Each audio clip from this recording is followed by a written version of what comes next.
ven aparecer. Entonces digo, capaz que no se escucha tampoco. Pero ahí creo que anda todo. Vamos a esperar un ratito, como siempre, hasta las 35 y ahí arrancamos.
Bueno, vamos a ir empezando. La idea hoy sería ir viendo la teoría de las 7 acompañada de la práctica, pero vamos a usar la práctica extra, que yo se las pasé al principio. Así después, de último, ustedes de tarea hacen la práctica que está en el cuadernillo. Y vamos a ver una práctica extra de las 6 que no habíamos llegado a ver, que era la de capacidad pico y demás. Pero vamos a arrancar entonces con las 7. Ahí voy a empezar a compartir. Espérenme un segundito.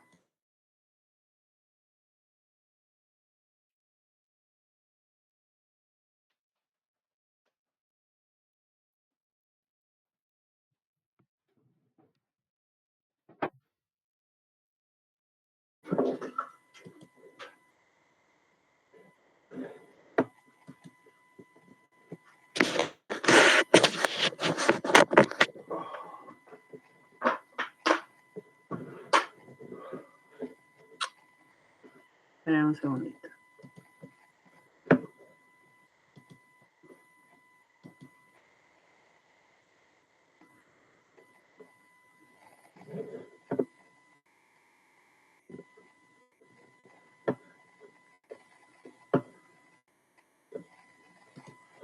Bueno, ahí empiezo a compartir, así que dejo de verlos.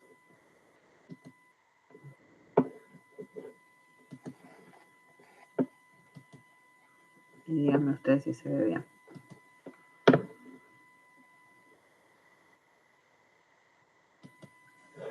¿Se ve bien ahí? Sí, profe. Bueno, yo les contaba entonces que a la hora de pensar todo esto que fuimos hablando en la teoría de lo que es la localización, se usan algunos métodos que son cuantitativos, que buscan llevar a números para, de alguna manera, echar luz respecto de qué lugar conviene para localizar la planta.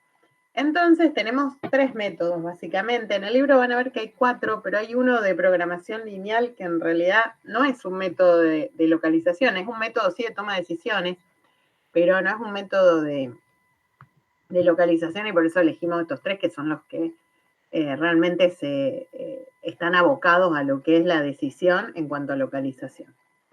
¿Qué implicará este método de los factores ponderados? Bueno, este método es el método más tradicional que seguramente han visto en otras materias para otras decisiones, que es el de armar una matriz de doble entrada, donde por un lado yo voy poniendo las distintas alternativas. Siempre dijimos que primero tenemos que diseñar cuáles son las alternativas de localización que tenemos.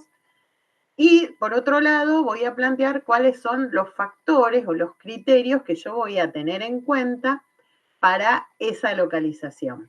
Y lo que vamos a hacer con los factores es ponderarlos, es decir, ponerle una evaluación que puede ser en porcentaje y entonces tiene que sumar 100%, o sea, tiene que sumar 1, o puede ser en valores absolutos, entonces yo puedo usar una escala de 1 a 5 y considerar que si es un factor muy relevante le pongo 5, si es medianamente relevante 4, si es medio indistinto o no tiene tanto peso le pongo 3, 2 y 1, desde lo más importante a lo menos importante.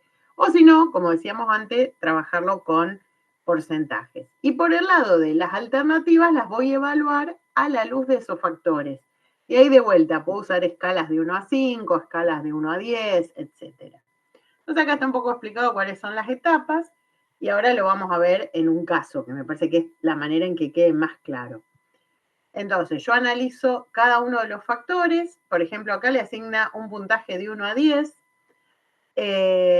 a cada localidad a la luz de esos factores.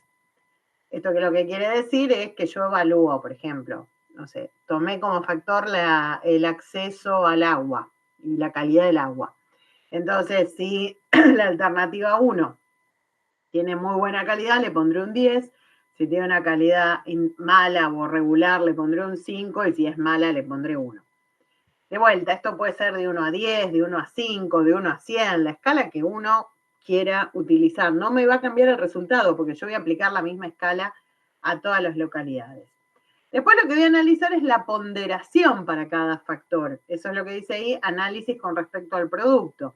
Entonces voy a analizar cada una de esas condiciones a la luz de ese producto y ellos acá, por ejemplo, asignan un puntaje de 1 a 10, pero ahí también podría ser el porcentaje de ponderación que decíamos antes.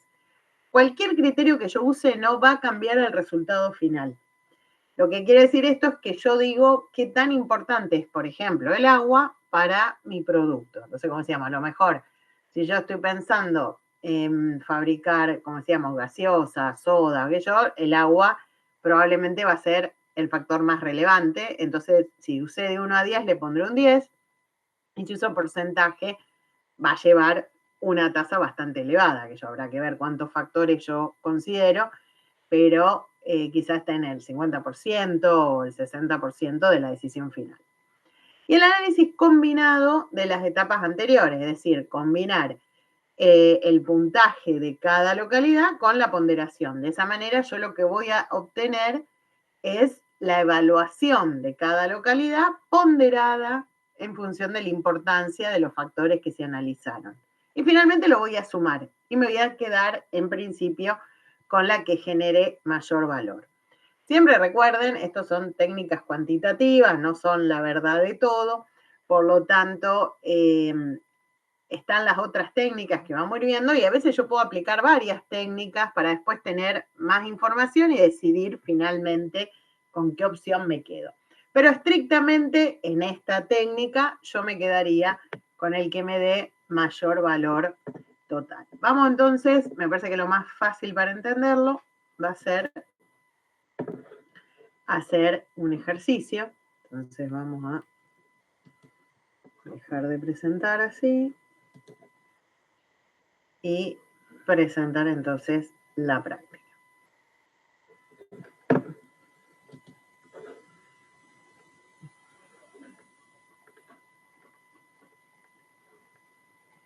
Entonces la voy a poner así lo vemos el resultado.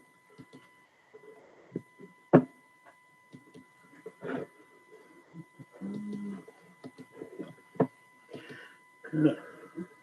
Bueno, ahí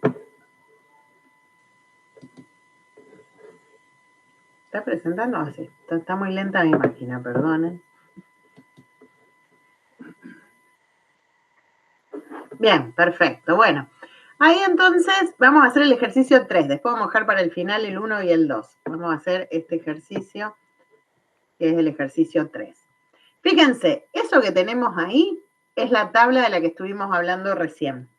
Entonces, es un ejemplo muy sencillo. Es una empresa, tiene 3 localizaciones posibles, preseleccionadas, podríamos decir, la alternativa 1, 2 y 3, y después tengo 3 criterios con los que la voy a evaluar. El espacio, los costos y la calidad de la mano de obra. En este caso, la ponderación está hecha por porcentajes, que por ahí a veces es más claro, más visual, pero sería lo mismo si yo esto le pusiera, vamos a suponer que le pusiera 3,50, 2,50 y 4,50. Me daría exactamente el mismo resultado final. Al ser en porcentaje, lo que sí sabemos es que nos tiene que dar 100. Lo podemos controlar, esperen, capaz que hay alguno más abajo, porque esto no me da 100, ¿no? 35, 40, 50, 60. Acá hay un 5 de más, ahora que lo veo. Espérenme un segundo.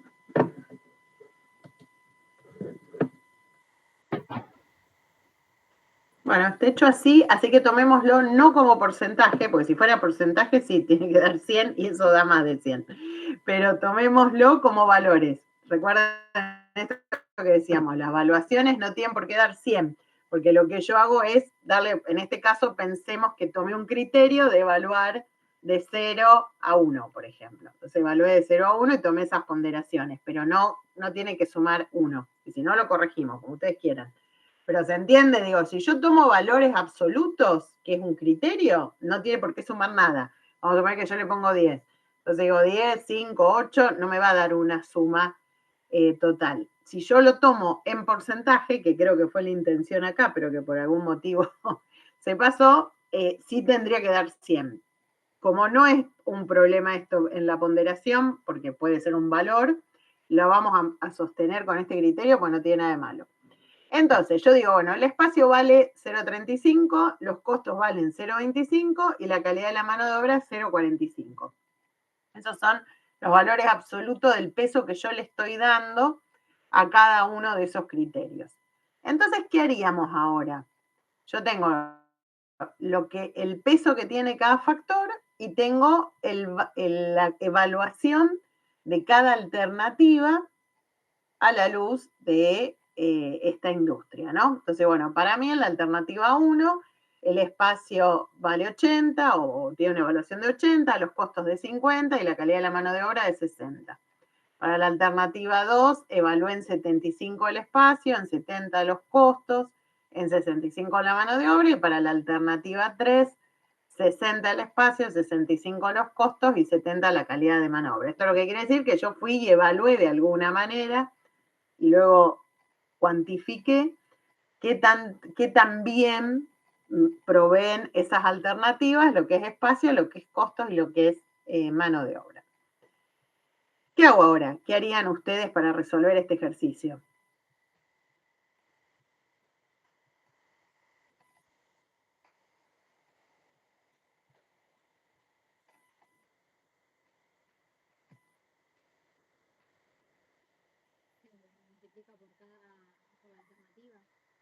Bien, en cada alternativa lo que voy a calcular es la sumatoria ponderada, ¿sí?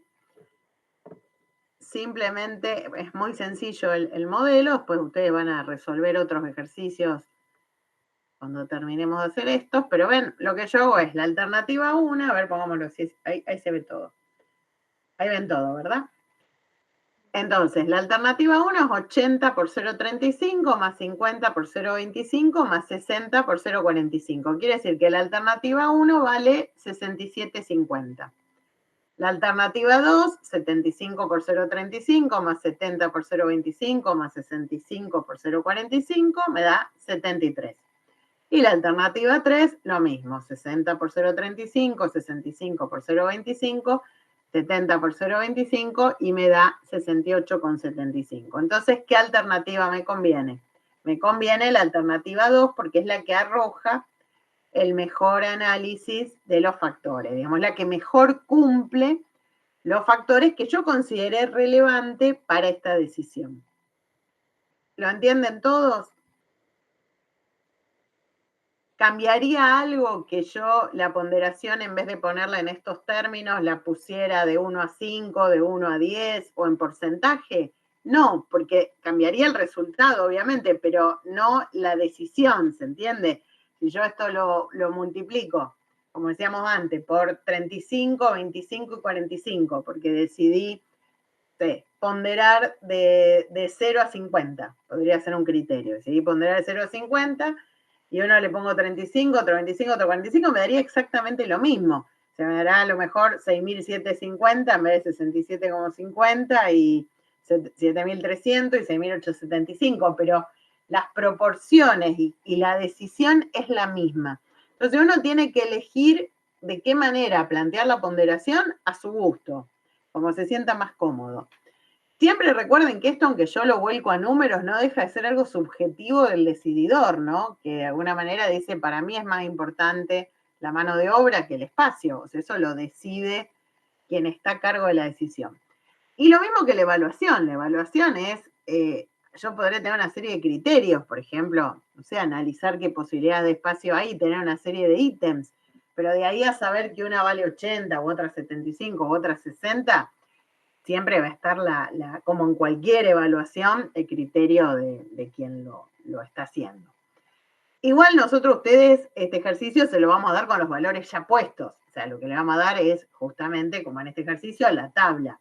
Y ustedes lo único que tienen que hacer es, a partir de esa tabla, hacer este cálculo de la evaluación ponderada y elegir aquella alternativa que es más conveniente.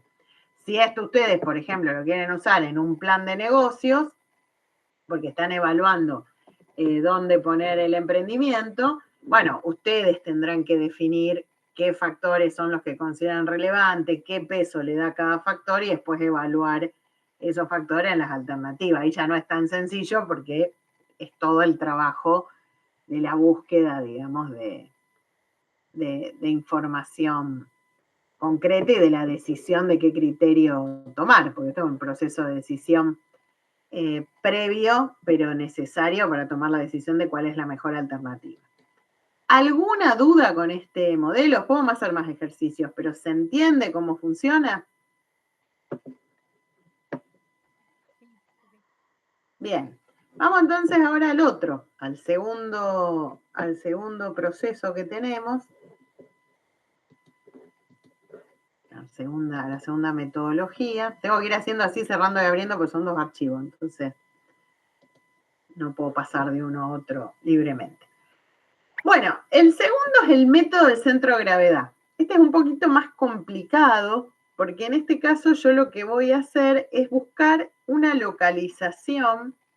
Acá lo que vamos a hacer lo siguiente, lo voy a compartir de otra manera, así los veo a ustedes y veo si tienen dudas.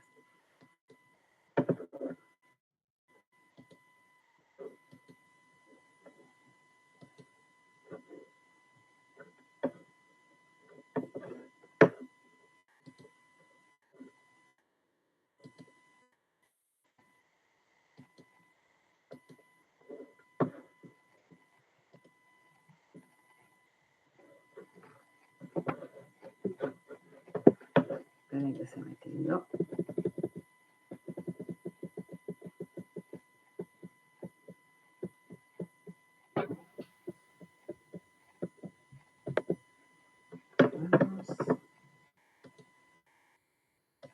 Ahora sí.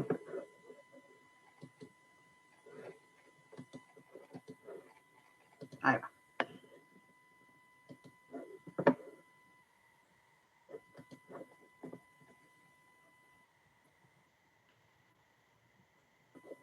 Bueno, ahí estamos. Entonces, a ver, ¿cómo es este método del centro de gravedad? En este caso yo lo que voy a pensar, y no vamos a leer en la filmina, después la leemos si quieren, pero vamos a pensarlo. Si yo tuviera que ubicar una única planta que abastece a 4 mercados, ¿qué criterio usarían ustedes? Vamos a poner, tengo que pensar en dónde localizar una planta que va a atender a Rosario, Buenos Aires, Córdoba y San Luis.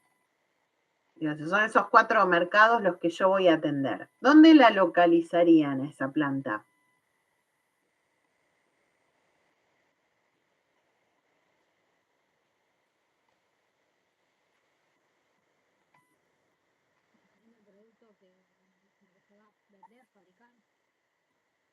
No, vendo un producto concreto, no importa cuál. Vendo el producto artículo A.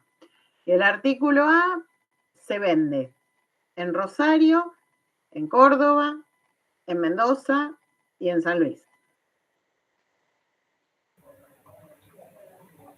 Una distancia que me quede más o menos similar entre todos los puntos. Bien, bien. Yo buscaría, como dice Leandro, una ubicación media. Es decir, la lógica sería decir, bueno, yo desde esta planta voy a tener que hacer viajes a Mendoza, a Córdoba, por decir lo mismo. Bueno, voy a buscar algún lugar que quede en un punto equidistante de los 4 destinos. Obviamente ese es un punto teórico, porque capaz que ese punto me queda en el medio de un embalse y buscaré alguna ciudad que tenga lo que necesito dentro de esa región. Pero digamos, yo lo que voy a pensar es en coordenadas.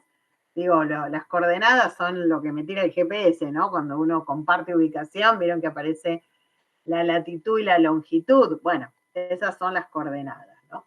Entonces digo, voy a buscar coordenadas intermedias. Pero ahora yo digo, bueno, está bien.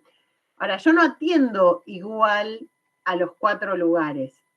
Yo, no sé, traslado 8.000 toneladas al año del artículo A Rosario, 7.000 a Mendoza, 2.000 a San Luis y 1.000 a Córdoba. O vamos a hacerlo más extremo, así queda claro. Traslado 8.000 a Rosario y 5.000 a Córdoba, 3.000 a San Luis y 3.000 a Mendoza. Entonces, ahora, ¿tiene sentido que siga quedando en el medio?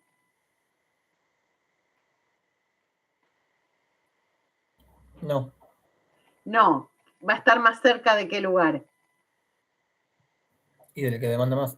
Exacto, en este ejemplo que yo armé recién de Rosario. Bueno, eso es ponderar. Así como antes ponderábamos en función de las preferencias, porque el método anterior es subjetivo, es la definición de las preferencias. En este caso voy a tener un método objetivo, que es cuántas visitas, cuántos viajes yo tengo que hacer o qué cantidad de artículos yo traslado desde la planta hacia mis mercados.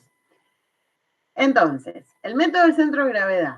Primero es una técnica cuantitativa que me va a permitir encontrar una localización cuando yo pienso en estos modelos. Un almacén único, una planta que provea distintos mercados.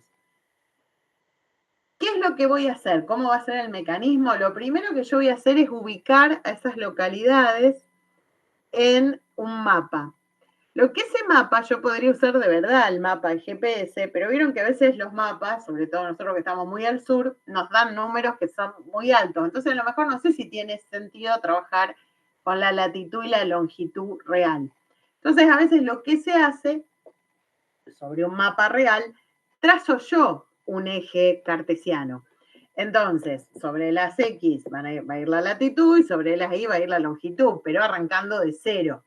Entonces no necesito trabajar con números tan grandes. Tampoco estaría mal si trabajo con los números que tira el GPS, no tiene nada de malo. Más hoy por hoy que a lo mejor esto uno lo puede hacer con inteligencia artificial y directamente le puede pedir que busque las coordenadas de las ciudades. Lo que quiero decir que si no, este método simplifica la cuestión de los cálculos. Lo importante es que yo voy a definir las coordenadas X, Y de cada una de las localizaciones. Y después, para buscar el centro de gravedad, en lugar de sumar todas las X y dividirla por la cantidad de lugares, que sería el criterio del equidistante, entonces, no sé, son 4, sumo todas las X y la divido por 4, o sumo todas las Y y la divido por 4, y eso me da el CXY, o sea, en las coordenadas del centro de gravedad, las voy a ponderar. Entonces, a las X de cada opción las voy a multiplicar por la cantidad de traslados que haya ida y vuelta entre la planta y ese mercado.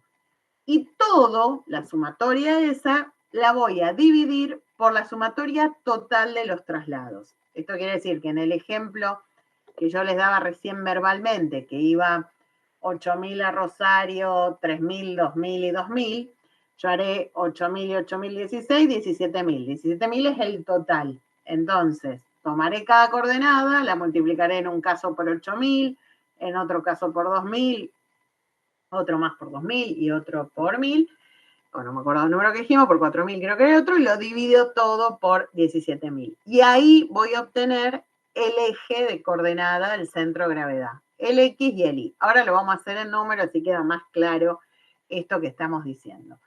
¿Qué es lo que voy a hacer con esas coordenadas? Bueno, las voy a ubicar en el mapa y voy a ver qué localidad es conveniente para ese centro de gravedad. A veces en los ejercicios que damos o en los ejercicios de los exámenes le decimos que elijan ubicarla en alguna de las localidades que están enumeradas, porque a lo mejor por una cuestión de practicidad de la empresa, dice, bueno, la planta la pongo en las ciudades que opero. Entonces lo que yo tengo que ver es ese centro de gravedad de qué ciudad de las que están dentro de las opciones queda más cerca. Pero eso ya es la interpretación posterior o lo que yo después hago con esa información. Lo importante es que no es que estoy obligado a ir con el GPS al centro de gravedad que me dio y poner la planta ahí, haya lo que haya, porque a lo mejor estoy en el medio de una ciudad y está toda construida, o estoy en el medio de una laguna. Entonces, lo que es importante es que ese dato me aproxima a la que va a ser mi mejor ubicación desde esta perspectiva, que esta perspectiva básicamente está enfocada en un tema de logística. Fíjense que acá el foco no está puesto en los factores, no está puesto en el producto, está puesto en la logística, en la ida y vuelta y cómo reducir los costos de esa logística. Vamos entonces al ejercicio.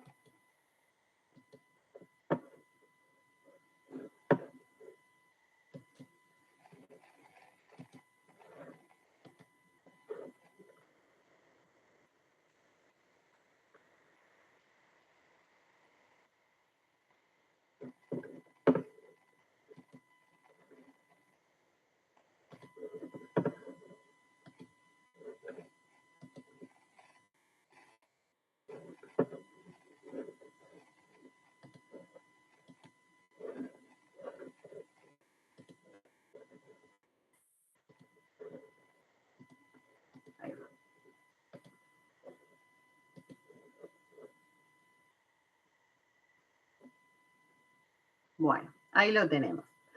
Fíjense, este es un modelo sencillo, ¿no? Con 3 ciudades. Es una importante cadena de venta de electrodomésticos, debe elegir una localización para un nuevo depósito, desde donde atender a sus sucursales en 3 ciudades distintas. A tal fin, traza las coordenadas del centro de cada una en el mapa. Entonces yo ahí tengo las coordenadas. La ciudad 101, sus coordenadas son 25, 45. O sea, 25 es la X, 45 la Y. La 102, 28, 25 y la 103, 33, 32. Busca la base, entonces dice, de cada mapa, y busca la base de población de cada sección para usarla como ponderación. En este caso, la base de ponderación, en lugar de ser kilos o de ser visitas o lo que fuera, es la población. Porque como ellos van a vender, quieren acercarlo al lugar donde consideran que las ventas van a ser mayores a partir de las posibles demandas en función de la población. La información recabada se muestra en la tabla siguiente. Entonces llego, bueno, la ciudad 101 tiene 25.000 habitantes, la 102 50.000 y la 103 32.000. Entonces, ¿qué tendría que hacer yo para calcular el centro de gravedad?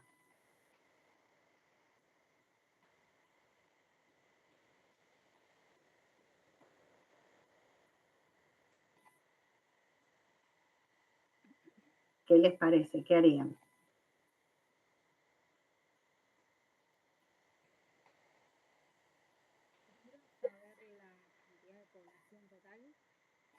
Bien.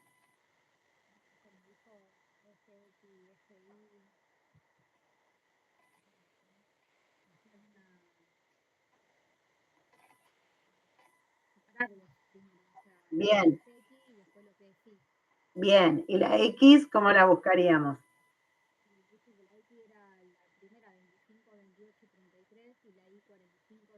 Bien. Y entonces, ¿qué haríamos? 25. Hasta acá está todo muy bien. 25 por... Bien, más... Perfecto. Perfecto. Dividido la sumatoria de esto, que debe dar 107.000, ¿no? Vamos entonces a compartir esto que... ¿Cómo dividido la sumatoria de estos? No entendí esa parte. Claro, claro, ahí se los explico. Ahí va. Ahí tienen la solución. Pero esperen que se las explico. Ahí va. Ahí la ven bien, sí. ¿Cómo ponderás? No sé quién preguntó recién, perdón, porque justo me fui a mover la hoja. Bautista. Bautista, muy bien. Vos decís, la población de 101 es 25.000, la de 102 50.000 y la de 103 32.000. Ahora, para ponderarla, vos lo que tenés que saber es cómo esos 25.000 pesan sobre qué, para pasarla a porcentaje de alguna manera. Esos 25.000 dividido qué. El total. Exacto, esa es la sumatoria de la que nosotros hablábamos. ¿Ahí lo entendiste? Perfecto.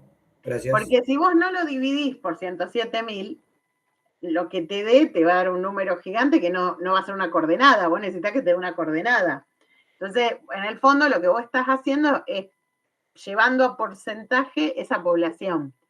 Entonces, lo que hacemos es, bueno, 25.000 por 25, como decía Cecilia, más 50.000 por 28, más 32.000 por 33. Y todo eso dividido 107.000.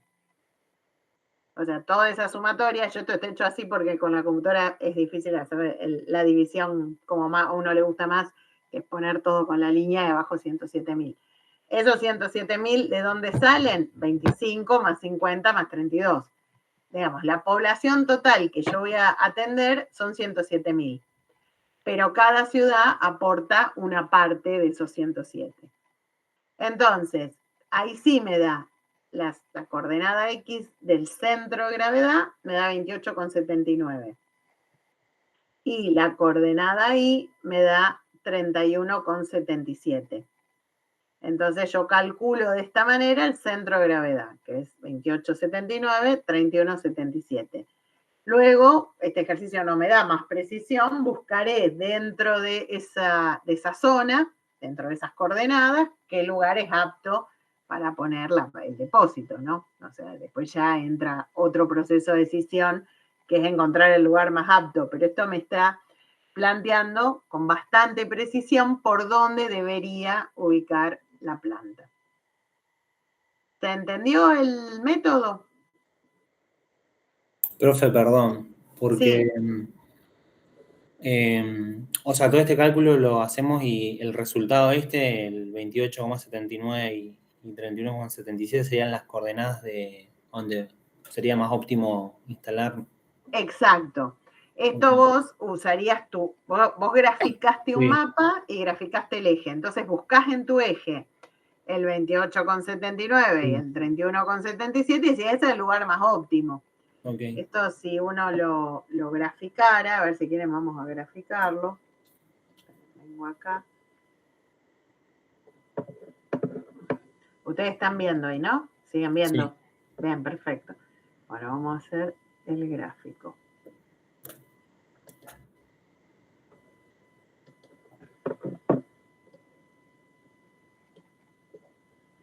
No sé por qué por defecto me pone todo en color azul, que es horrible.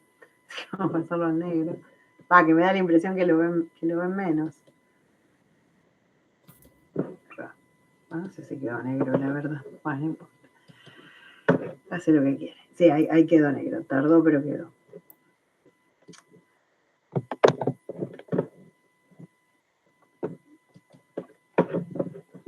Bueno.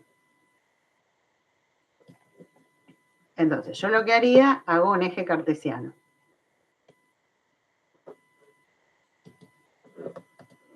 Acá voy a buscar esos números, ¿no? Bueno, vamos a suponer que tuviera a esta altura 10, 20. Entonces, tengo una 25, 45. Entonces, vamos a ponerlo ahí. Vamos a suponer.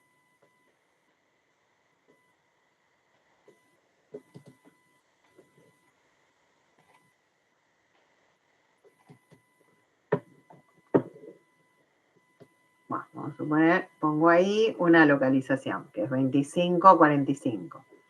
Después busco 28, 25, o sea que será más o menos por acá.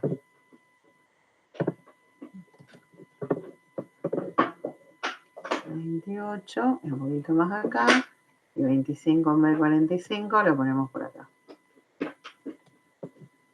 Y después tenemos otra que es 33, 32. Bueno, voy a correr todas un poquito porque si no queda horrible el dibujo. Porque estaban todas por acá. Ahí vamos.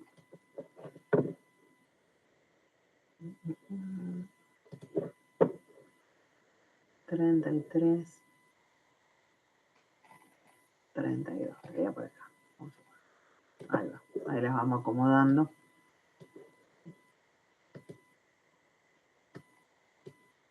Bien.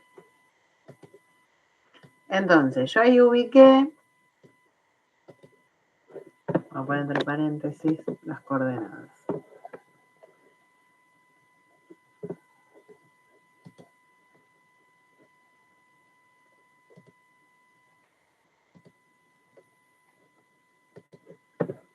Tendríamos esta,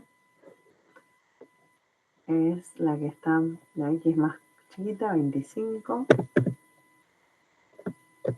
45.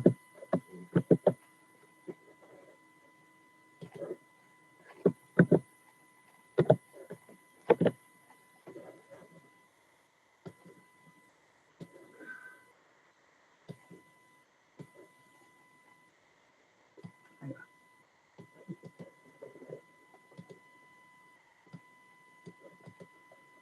Acá tendríamos la otra.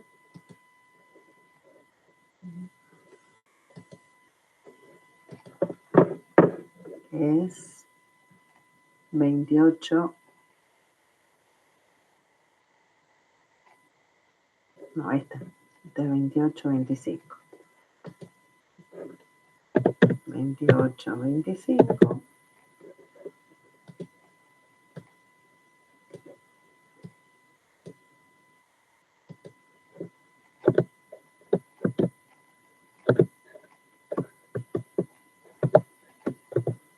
Ahí va.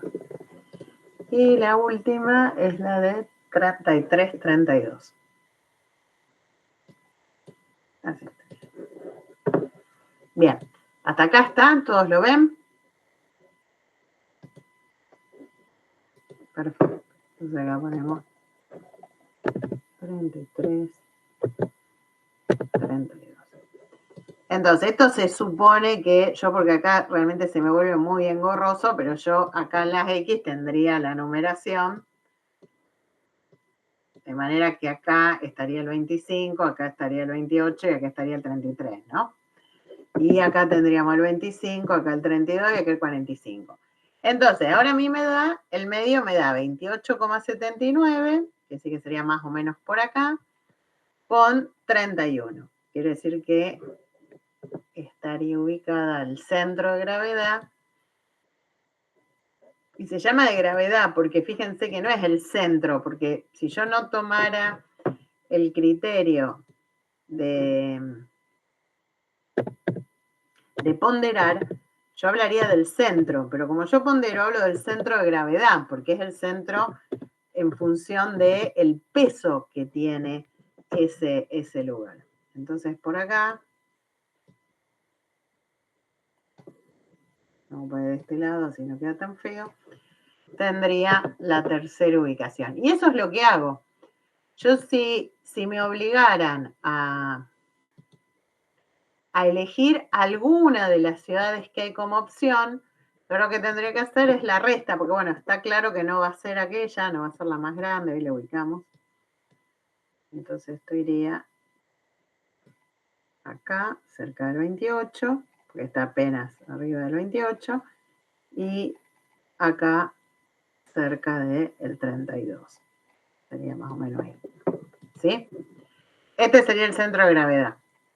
Entonces, si yo tuviera que elegir una ciudad, sabría que esta no va a ser seguro, porque esta queda muy, muy atrás mano, va a ser alguna de estas dos, y lo que tendría que hacer es la diferencia en valor absoluto. O sea, acá yo tengo 0,79 de diferencia en la X, pero tengo 6 y pico de diferencia en la Y. Así que me da una diferencia de 7 más o menos entre las dos. Mientras que acá yo tengo 29, 30, 31, 32, 33, 4. Quiere decir que si yo tuviera que elegir una de estas ciudades, elegiría esta, la de 33, 32. O sea, elegiría la ciudad 103. Ubicarme en la ciudad Consulta. 103. Sí. Y no entendí por qué la ubicación del último que pusiste, digamos, el promedio. ¿Qué es lo que no entendés? ¿Por qué lo ubico ahí? Claro. Y porque acá tenemos 28 en X. Sí. Entonces estará ahí, cerquita de 28, ponele ahí. Si yo acá abajo tendría puesto 1, 2, 3, 4, 5, 6, ¿entiende? Sí, ahí Tendría quedaría el acá, 28. ¿eh?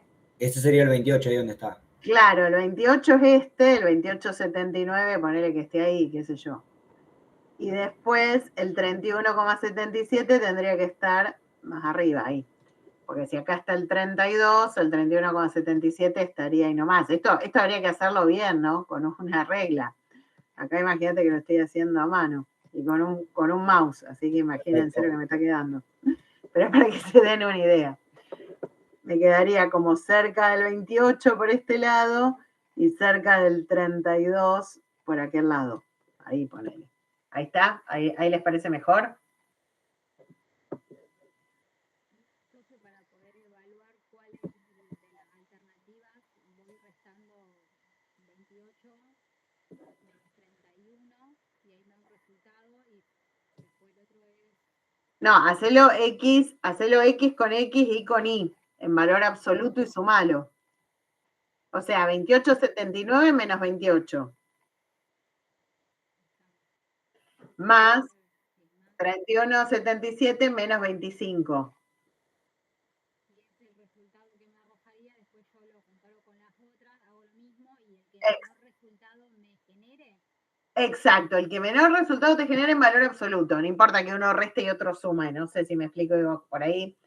Yo en este caso tengo variables que son más altas que esta y en este caso son más altas que esta, pero acá resto al revés. O sea, es el valor absoluto, que el valor absoluto de la diferencia sea el más chiquito. Claro, exacto. Bien. Bueno, ¿todos lo entendieron? Bueno, vamos Sí. al último método. El último método... Una consulta. Sí. Ahí, no entendí bien lo de la diferencia, la resta, por eso. ¿Cuál sería la mejor opción? Porque... Acá en este caso 33-32, la 103. Si yo tuviera que elegir, ojo, el caso no lo dice, ¿eh? El caso no lo dice. El caso no plantea que yo tenga que elegir una de estas ciudades porque yo podría poner la planta en una cuarta ciudad, no sé si me explico. O sea, yo no estoy obligado a poner la planta en una de estas ciudades, pero si el caso pidiera, vamos a poner así, si el caso me pidiera ubicarme en alguna de las ciudades.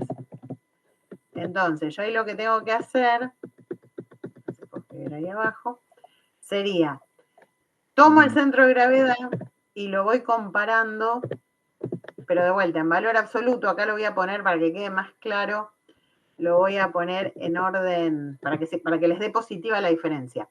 28,79 menos 28, más 31,77 menos 25.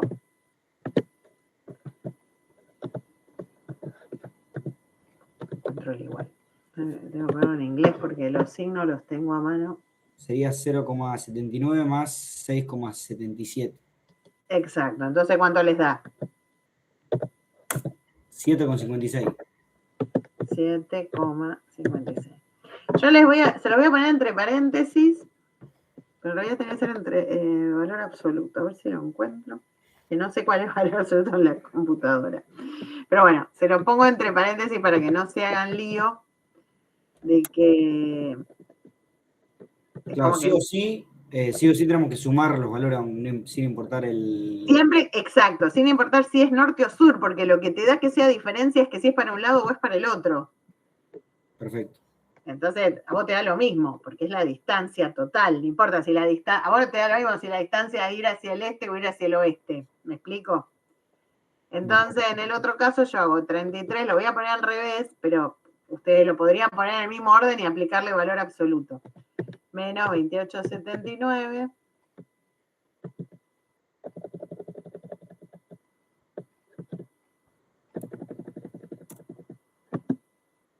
Más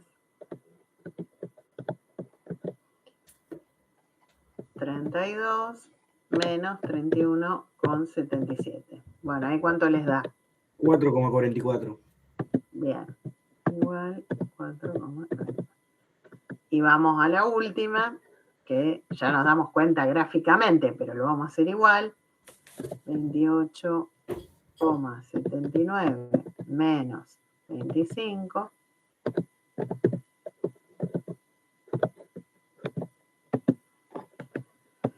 Más 45 menos 31,77. Yo acá estoy poniéndolo en cualquier orden, digamos, porque sería valor absoluto. Entonces me daría lo mismo. Pues si yo pusiera 31,77 menos 45, me va a dar el mismo resultado, solo que en negativo. Al pasarlo a positivo es lo mismo. ¿Cuánto les da ahí?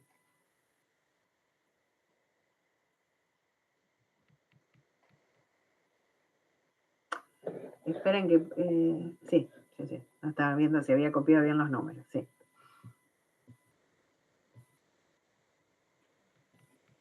¿Cuánto les dio esta?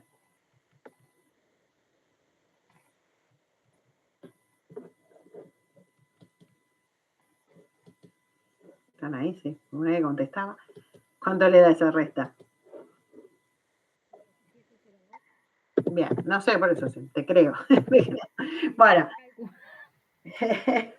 entonces, claramente, esta es la mejor opción. Ven que ahí queda más cerca.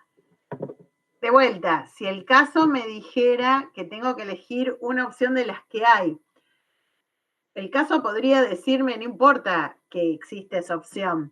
Yo me voy a ubicar acá y voy a armar la planta en otro lugar y no hay problema, porque a lo mejor la empresa no tiene que llegar a esas poblaciones, pero no es que tiene sede en esas poblaciones.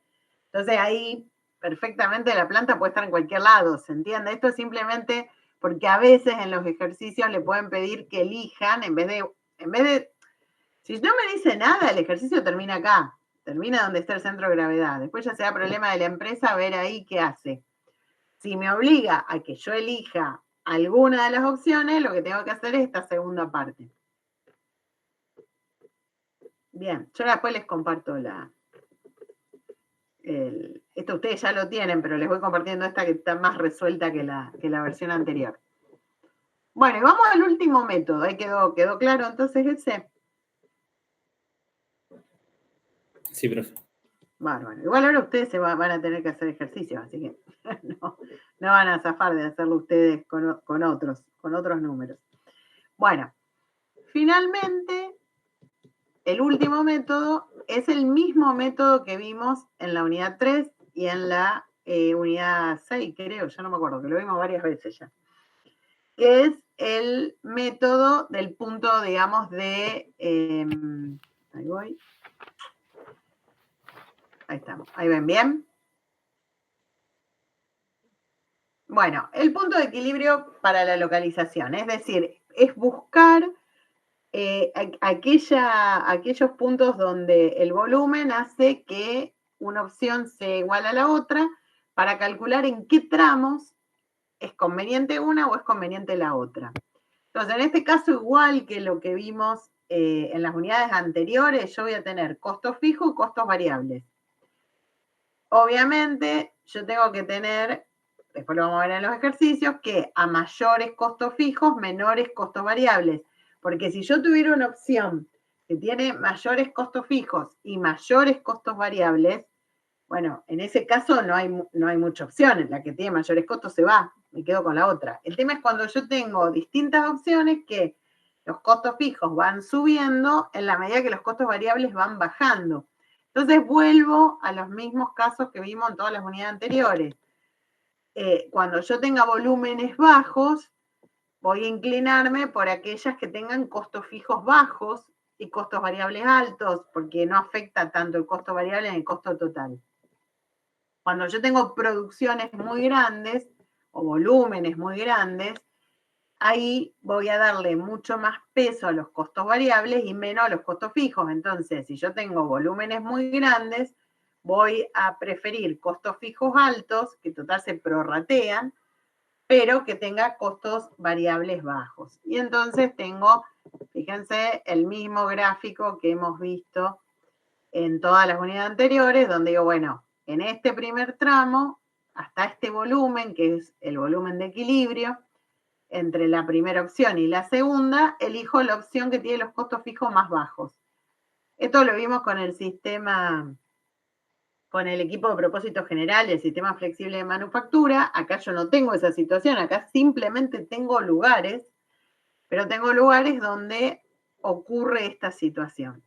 Entonces, digo, bueno, en este primer tramo, yo elijo la alternativa, la ubicación A, que es la de costo fijo más bajo. En este segundo tramo, elijo la B, que es la de costo fijo intermedio. Y en el tercer tramo, elijo la C, que es la de costo fijo más alto. Acá hay una opción más, que es la opción D, para mostrar que yo a veces puedo tener un caso donde tenga costos fijos más altos y costos variables también más altos. Entonces, en ese caso, esa no la elijo nunca, porque nunca queda como mejor opción. O sea, podría pasar que a mí me aparezca una cuarta alternativa, que a lo mejor no es mejor en ningún caso. E incluso, yo no se los di para no volverlos locos, pero si nos queda tiempo en las últimas clases, lo vamos a ver, puede pasar que de las 3 opciones haya una opción que no sirva y que solo sean útiles la primera y la tercera. Esto para que ustedes vean que no es que todas las opciones son ganadoras, sino que hay que hacer el ejercicio y ver cuáles efectivamente me sirven. Bueno, con esto hemos terminado la teoría de la unidad 7. Vamos entonces a ver el ejercicio de costo de equilibrio y después seguimos haciendo los otros ejercicios, los que están en la práctica. Bien, vamos a compartir.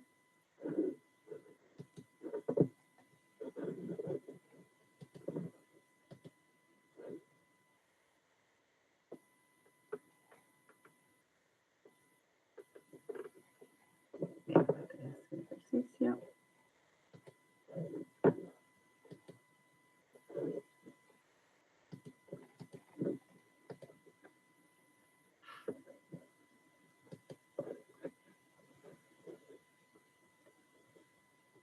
Ahí vamos. Bueno. A ver, ustedes tendrían que poder hacerlo solo, porque ya hicimos un montón de estos ejercicios en las unidades anteriores. ¿Qué es lo que tendríamos que hacer? Tenemos 3 ubicaciones, la 1, la 2 y la 3. La 1 es la que tiene costo fijo más bajo, que son 600, la 2 950 y la 3 1600.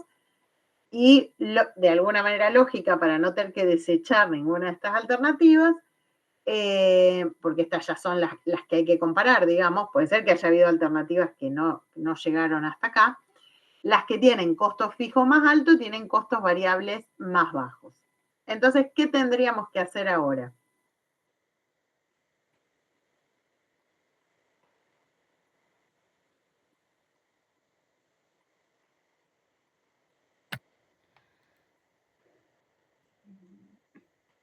Buscar X en una igualdad. Igualando qué líneas de costos, qué rectas de costos totales.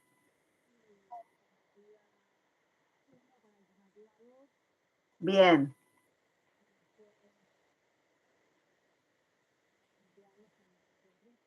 Perfecto, perfecto. Eso lo vas a tener que hacer si no te da coherente entre la 1 y la 2 y la 2 y la 3, que es el caso que yo les contaba. En principio, por ahora, hagan la 1 y la 2 y la 2 y la 3, nada más. Entonces, ¿lo hacen? ¿Se animan a hacerlo? Bueno, tómense 5 minutos, que yo, o me avisan cuando lo tienen hecho, así lo ponemos en común.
José, ¿sí ya lo hiciste? Sí. Ahí te veía la manita, no sabía si era. ¿Alguien más lo hizo? Así no, habla siempre Cecilia. ¿Alguien más lo pudo hacer?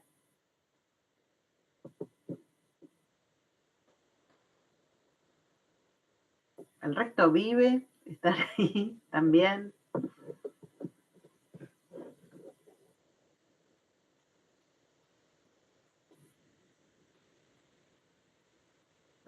¿Alguno quiere contar cuánto le dio?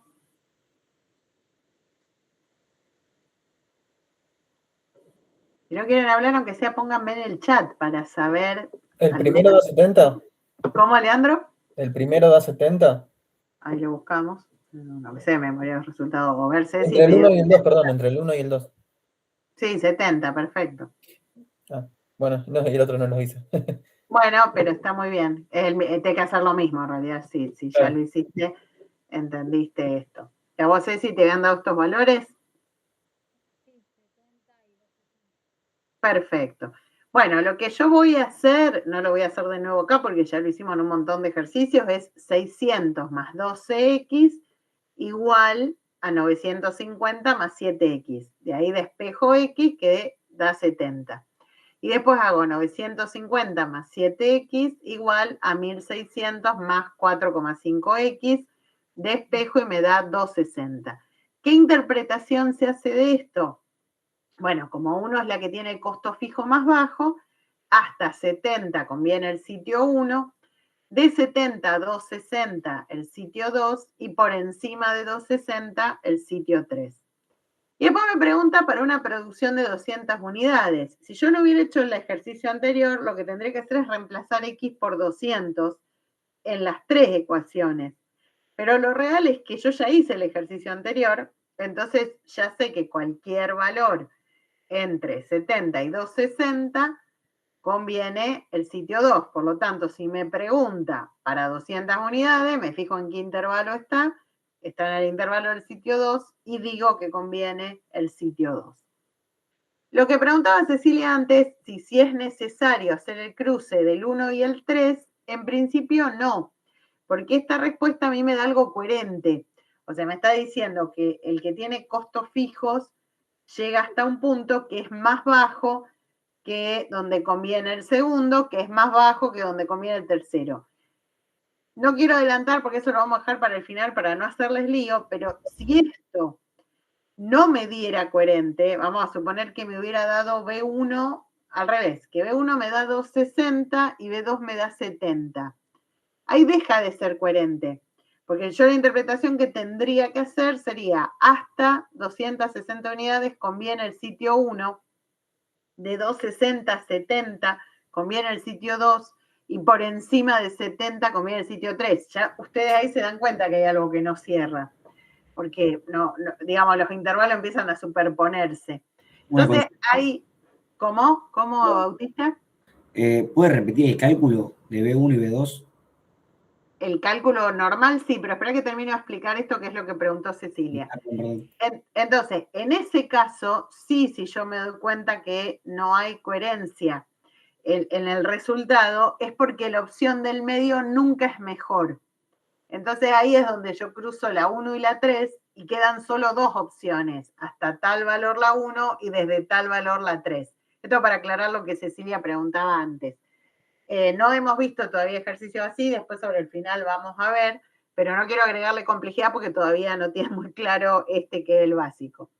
Respondiendo a tu pregunta, Bautista, para B1, vos lo que haces es 600 más 12x, 600 más 12x, igual a 950 más 7x. Perfecto, despejo la X y me da el resultado. Y ahí despejá la X, no hay. Despejá la X porque y no hay. Despejá la X y te va a dar 70. Y el otro es 950 más 7x, 950 más 7x, igual a 1600 más 4,5x. Gracias. Y ahí despejás la X y te va a dar 260. Lo que preguntaba Cecilia es un caso particular que podría darse, pero por ahora apréndanse bien este. Entonces, una vez que aprendan bien este, cuando lo vayan practicando, después vamos a ver esos casos particulares, pero no quiero meter el ruido desde ya. Bueno, hay otros ejercicios que no están vinculados a las teorías, a las técnicas estas que vimos recién, pero que a veces también se toman en los exámenes, así que me gustaría que los hiciéramos. Ahí lo estoy poniendo para que ustedes lo vean.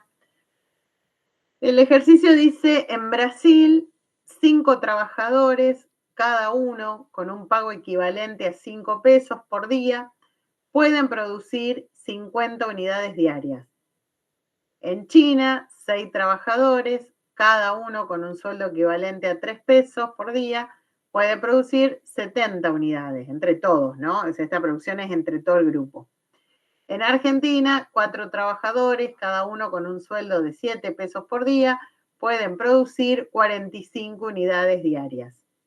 con base solo en los costos de mano de obra. ¿En qué lugar sería más económico producir un artículo? ¿Qué se les ocurre que tendríamos que hacer con todos estos datos? Y alguien que no sea Cecilia, pobre, que la tenemos hablando toda la clase. A ver, algún otro que se anime a compartir. ¿Qué se les ocurre hacer?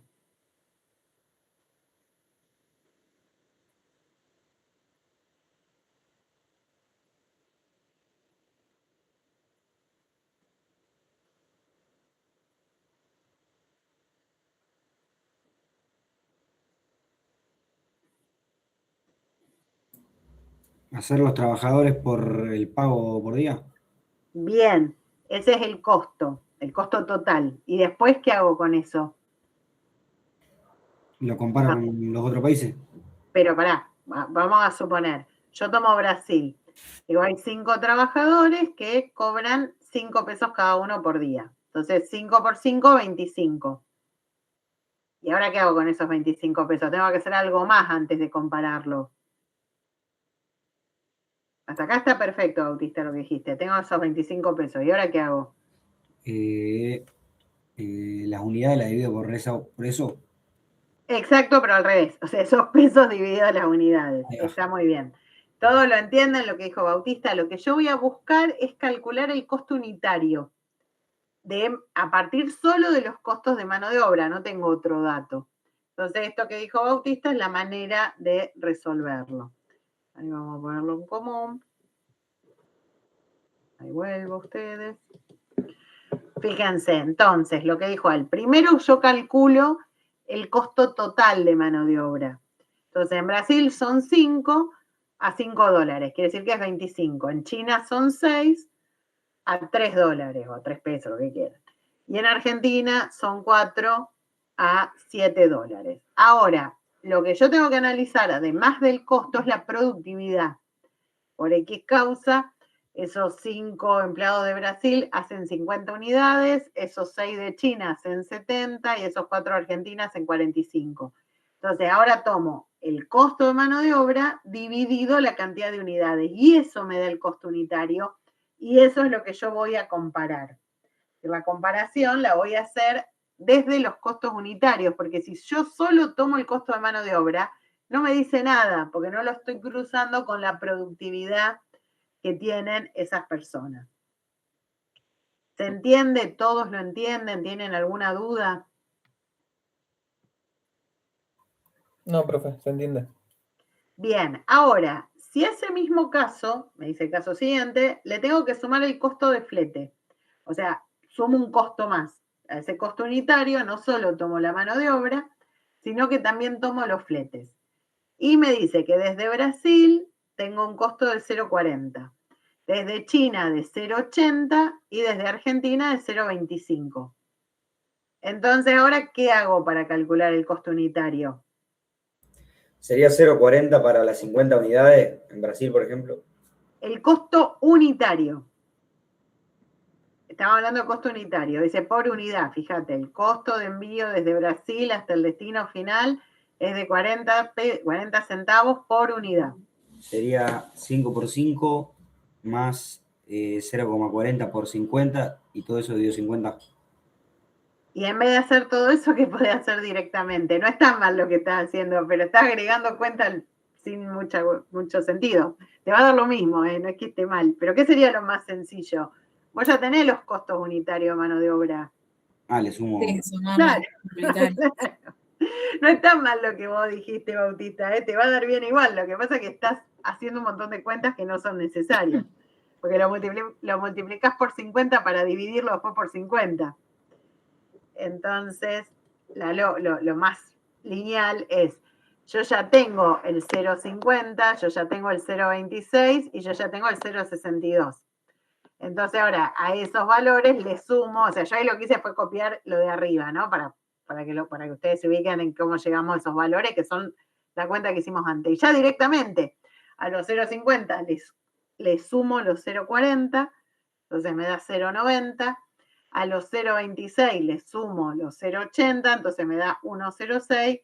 Y a los 0,62 les sumo los 0,25. Y ahora la conveniencia se corrió. de convenirme en China a convenirme en Argentina porque tengo costos más bajos de flete. Entonces, ese incremento de que la mano de obra sea un poco más cara se justifica en esos costos más bajos de flete. De todas maneras, lo que vos hacías también te iba a dar bien, ¿eh? No es que esté mal. Lo que pasa es que multiplicás por 50 para dividir por 50, entonces como que no, agregás un paso, digamos.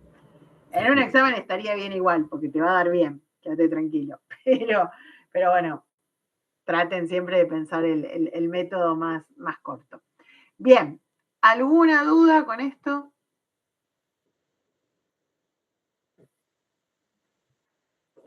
Bueno, me gustaría, porque yo después les voy a dejar de tarea a ustedes los otros ejercicios, que viéramos lo que no habíamos llegado a ver de capacidad, porque nosotros de capacidad habíamos visto sí lo de costo fijo, sí punto de equilibrio, esto sí lo vimos, y habíamos visto un ejercicio de capacidades, pero no el ejercicio que abarcaba todas las posibles, los tipos de capacidad.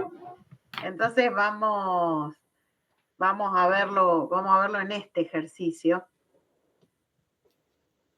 Este ejercicio dice, bajo condiciones, acá volvemos a capacidad, así que traten de recordar lo que vimos en las unidades, en las clases pasadas. Bajo condiciones ideales, una empresa puede atender 10 clientes por hora. La capacidad efectiva es de 9,50 clientes y la eficiencia es de 0,92. La empresa trabaja 8 horas por día, 22 días al mes, pero en caso de demandas pico puede incrementar la jornada hasta 10 horas. En vez de trabajar 8 horas, puede trabajar 10 horas. Generalmente atiende en promedio 64 clientes por día. Sin embargo, la demanda media diaria proyectada es de 70 clientes. O sea, hoy está trabajando con 64, pero la demanda proyectada es de 70. Pronto la empresa está creciendo, etc. Bueno, ¿qué hacemos con todo esto? Voy a ir directamente a la resolución, porque esto no... Y vamos a ir hablando cada uno. Ahí va. Bueno, ¿se acuerdan que habíamos dicho que en lo que es capacidad había distintos conceptos?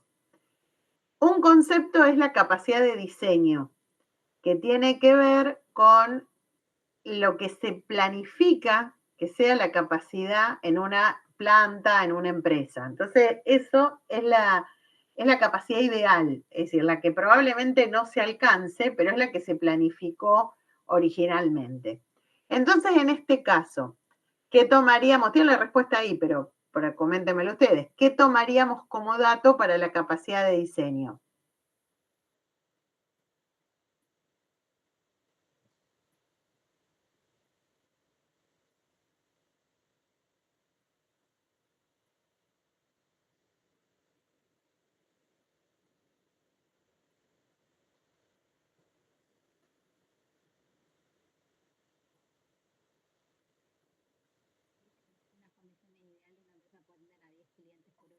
Perfecto. Entonces, esos 10 clientes es el que tomamos para la capacidad de diseño. ¿Todos lo entienden? Es lo que se planificó, las condiciones ideales de funcionamiento, no es lo efectivo. Por eso la diferencia entre capacidad de diseño y capacidad efectiva. Porque la capacidad de diseño es como esa situación perfecta, que en la vida real no ocurre nunca. Entonces, siempre una máquina ocupa un poco más de espacio del que esperábamos, o un poco más lenta, o el personal tiene algún tipo de circunstancia que hace que sea no tan productivo como lo deseábamos. Entonces, esa capacidad de diseño normalmente es un poco más grande que la capacidad efectiva. Y está bien que sea así, porque uno planifica en un contexto de que todo esté perfecto. Después la vida real vieron cómo es. Entonces, yo digo, bueno, la capacidad de diseño van a ser esas 10, en este caso clientes que se pueden atender, pero es lo mismo, hagamos cuenta que son unidades. Esas 10 unidades, para verlo más claro, ¿no? Que puedo fabricar por hora. ¿Y cuáles son las condiciones normales de operación? De alguien que no sea Cecilia, sino pobre le vamos a tener que empezar a pagar el sueldo por las clases. Entonces, yo tengo esos 10 clientes y esos 10 clientes los tomo por las condiciones normales de producción. ¿Cuáles son las condiciones normales de producción?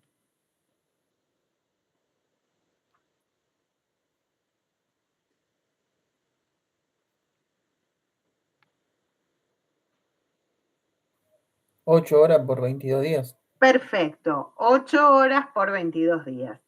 ¿Se entiende? Ese es el horario normal de la empresa. En este caso, yo cuando hago esa cuenta y hago 10 por 8 por 22, que me da 1760, tengo que aclarar la unidad de tiempo. O sea, son 1760 clientes al mes. Esa es la capacidad de diseño mensual. Si me la pidieran anual, la tendría que multiplicar por 12. Si me la pidieran diaria, no la multiplicaría por 22, ¿se entiende? Entonces es fundamental que cuando yo hablo de capacidad, ponga la unidad de tiempo, porque recuerden que la capacidad es una velocidad. Entonces, cuando yo hablo de la velocidad a la que va el auto, digo, va a 100 kilómetros por hora. Tengo que aclarar por qué unidad de tiempo. La velocidad une dos variables y una es el tiempo. Entonces, esto es fundamental porque si ustedes ponen capacidad de diseño 1760 clientes y no aclaran que es al mes y la pregunta no está enfocada, no dice capacidad de diseño al mes, mensual, no se lo podemos dar por bueno porque en realidad no están contestando, no están tomando todas las variables. Bueno, esa es la capacidad de diseño. ¿Cuál es la capacidad efectiva? ¿Qué es lo que de verdad la empresa puede producir por día?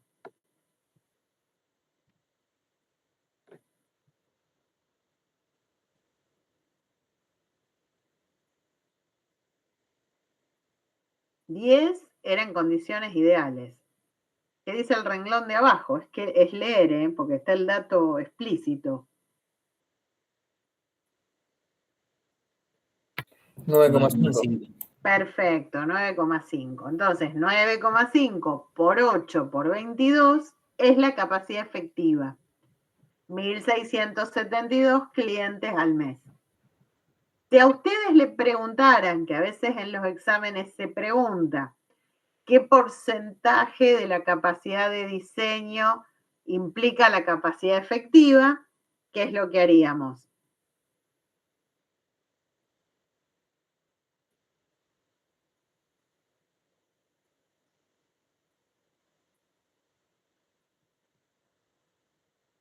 Y el 100% son 10. Bien. Y no Y sé, el X%, claro, despejaste. 9,5. Entonces yo haría lo que tendría, en este caso es fácil, porque me da 9,5%, ¿no? Es sencillo porque, pues, perdón, 9,5%, 95%, es sencillo porque tengo que hacer todo por 10 y ya está. Que si ustedes lo hacen, porque acá es sencillo porque son 10 en total, entonces hay que hacer por 10 y ya está. Pero si no fuera tan fácil la cuenta mentalmente, ustedes lo que tendrían que hacer es 1.672 dividido 1.760, que les da 95%. Pero está muy bien, como dijo Leandro, acá me puedo dar cuenta fácilmente porque como uno es 10 y el otro es 9,5, está claro que es el 95%. Pero bueno, podrían hacer 9,5 dividido 10 o 1.672 dividido 1.760, es exactamente lo mismo y me da el 95%. Muy bien. ¿Todos entendieron esto? Porque esta es una pregunta que es bastante común. De hecho, en el último turno se tomó un ejercicio de estos. Así que, por favor, si tienen dudas, pregúntenlo. Bueno, después tengo la capacidad pico. La capacidad pico es esa capacidad en la que yo me corro de las condiciones normales de operación. En este caso, ¿de qué manera se alcanza esa capacidad pico? Trabajando cuántas horas por día.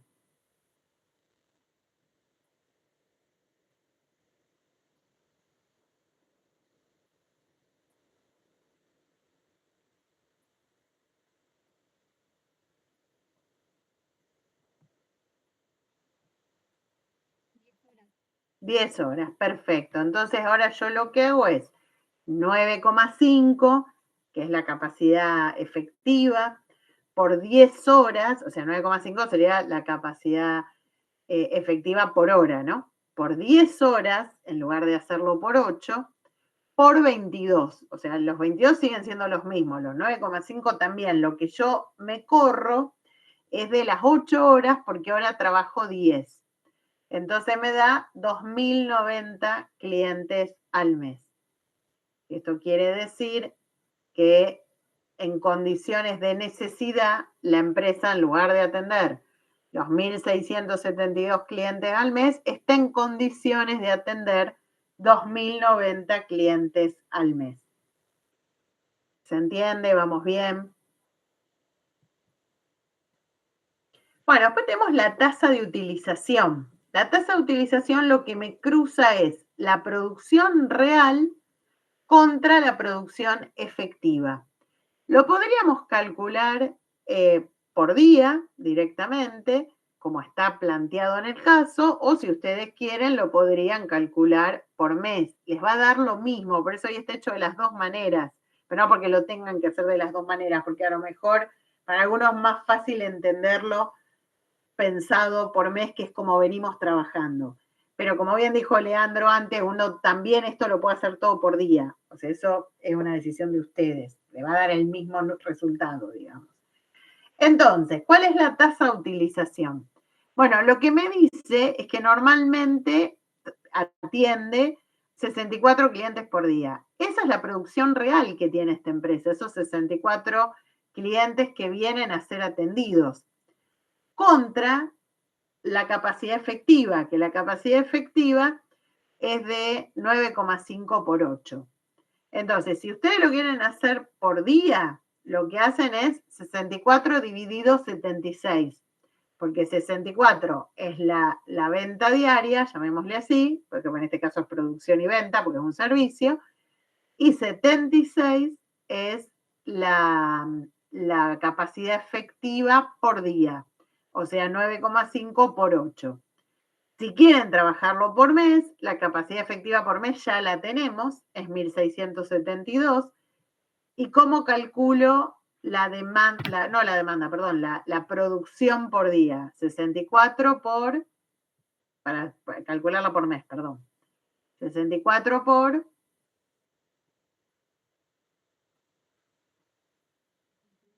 22, perfecto. Fíjense, ahí tienen los dos cálculos hechos, los dos le dan lo mismo. O paso todo a diario y tomo el dato que tengo de 64 y calculo la capacidad efectiva diaria, o paso todo a mes. Entonces hago 64 por 22 y lo comparo con la capacidad efectiva mensual que ya la había calculado. La tasa de utilización no es diaria ni mensual, porque obviamente me va a dar lo mismo. Lo que les estoy mostrando acá es que me va a dar el mismo resultado, la calcule por día, la calcule por mes, la calcule por año, porque tiene que ver con ese cruce. Bien, nos quedan un par de conceptos más. Esperen que ahí lo vamos a bajar.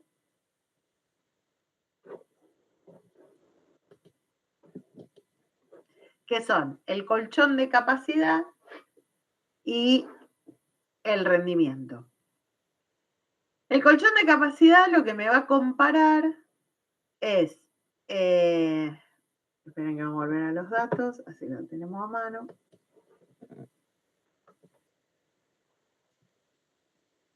La capacidad efectiva diaria, que ya la habíamos calculado, era 76, los 9,5 por 8. Entonces estos 76 son la capacidad efectiva diaria.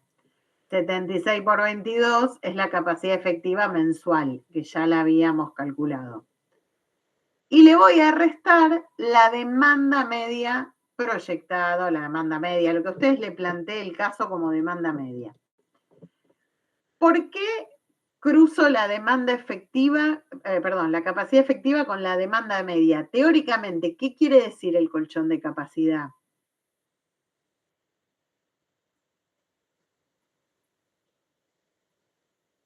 ¿Qué es lo que me mide el colchón de capacidad?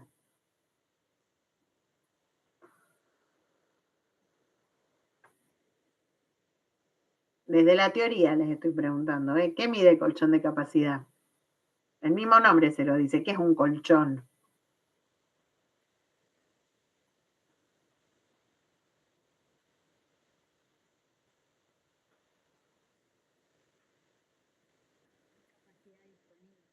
Bien, una capacidad disponible adicional, ¿verdad? Es decir, yo lo que voy a medir es si esa demanda que estoy previendo que voy a tener, la puedo atender con la capacidad efectiva que yo tengo instalada. Entonces, yo cruzo esa capacidad efectiva, que en este caso es 76 por 22, o la que ya calculamos antes, ¿no? La voy a cruzar con esa demanda diaria. Es decir, ¿por qué la voy a cruzar? Para saber, estoy viendo acá que más que por 22 tendría que ser por 8, ¿no? Bueno, no importa, pero lo que quiero decir es, yo voy a cruzar la capacidad efectiva con la capacidad, no, pero está bien, porque ya está calculado, está bien. La capacidad efectiva mensual, en el caso de arriba, y diaria en el caso de abajo, cuando son chiquitos los números veo mal, perdonen, la voy a cruzar con la demanda que puede llegar a venir. ¿Y qué es lo que voy a decir? Si mi capacidad es mayor que la demanda, yo tengo un colchón de capacidad positivo. Quiere decir que puedo cubrir esa demanda y hasta puedo cubrir un poquito más, como en este caso. Fíjense, en este caso yo tengo un excedente de capacidad de 132 clientes mensuales o 6 clientes diarios. Ese es mi excedente, ese es mi... Por eso, cuando uno habla de colchón de, lo que quiere decir es lo que tengo de sobra. Pero esto podría haberme dado negativo. Podría haber sido que la demanda que yo estoy proyectando es mayor que la capacidad efectiva. Y en ese caso yo no tendría colchón de capacidad, sino que estaría por debajo de esa demanda. Ese dato también es importante, porque ese dato me puede estar marcando que a lo mejor tengo la necesidad de construir, o de ampliar la capacidad, o de comprar un nuevo equipo, ¿se entiende? O de abrir una nueva sucursal. Entonces, este dato de saber si yo estoy con mi capacidad efectiva sobrada, es decir, mi capacidad efectiva cubre las necesidades de la demanda y además me queda un excedente, me da una cierta tranquilidad, porque lo que quiere decir es que la empresa puede seguir creciendo con la estructura que actualmente tiene, creciendo en ventas.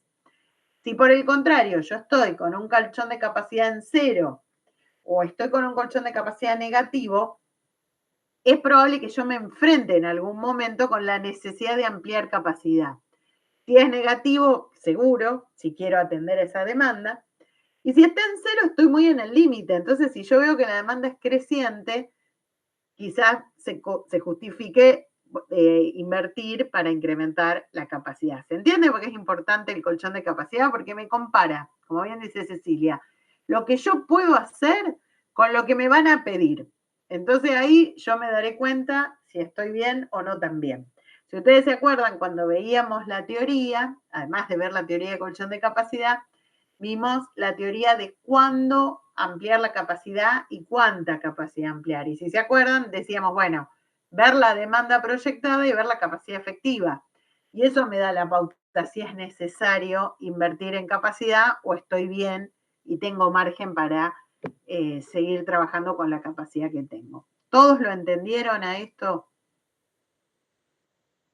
¿Vamos bien? Bueno, el último punto es bastante sencillo, es el del rendimiento.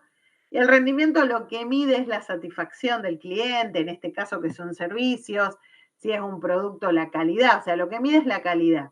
Entonces, en este caso dice que ese rendimiento, el rendimiento también tiene que ver con los tiempos, ¿no? Puede ser que la gente haya sido bien atendida, pero se haya demorado más que este promedio que yo estoy haciendo, ¿no? Entonces, en ese rendimiento, de alguna manera, lo que en este caso se plantea es que de esos 1.672 clientes que están en condiciones de ser atendidos, 1.538 serán los atendidos satisfactoriamente. En el ratio de rendimiento, lo que cruzo es ese porcentaje que me da, que acá el caso lo da explícitamente, con la capacidad efectiva.